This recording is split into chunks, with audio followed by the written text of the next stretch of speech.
This is the second part of the video where we're going to talk about how Sony, LG and HTC changed the whole smartphones division. And these companies are considered as original OG, but unfortunately as of now these companies hold less than 1% of the market share. In this video we're going to talk about how LG brought the change in smartphone industry. So let's start with LG product that was launched in 2006. And this was the first phone with capacitive touch display.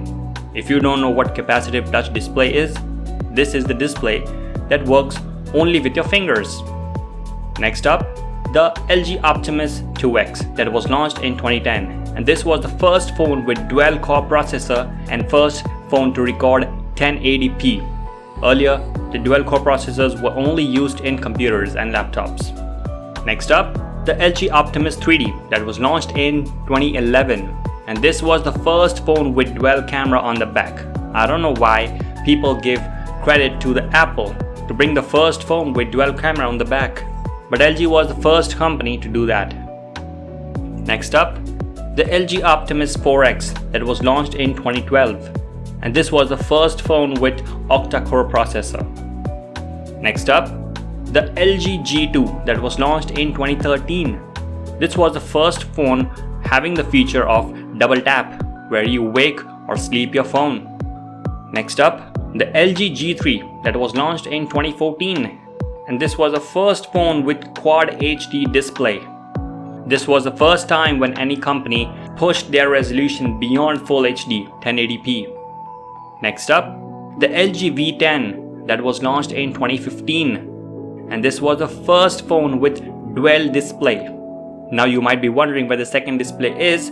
This was side to the front camera, and this display used to work only on the times when you don't need the main display to work. Next up, the LG G5 that was launched in 2016, and this was the first phone with ultra wide camera on the back and hi-fi audio DAC also. The ultra wide camera featured 135-degree field of view, and hi-fi audio DAC was one of the best features ever to be included in a phone. Next up, LG G6 that was launched in 2017, and this was the first phone with 18:9 aspect ratio. This was the first phone to push beyond the conventional 16:9 aspect ratio. Next up, the LG G8 that was launched in 2019, and this was the first phone with air hand gesture controls. Maybe in future a lot of phones will come with this feature, but yeah, LG was first to do that. Next up, the LG V40 that was launched in 2018, and this was the first phone with triple camera setup on the back. And this is what the LG did to the phone industry and brought innovations to the phone industry that almost every company adopted. So yeah, this is the end of our part 2, and we'll see into other companies and what they did in order to change the whole smartphone industry. Thank you.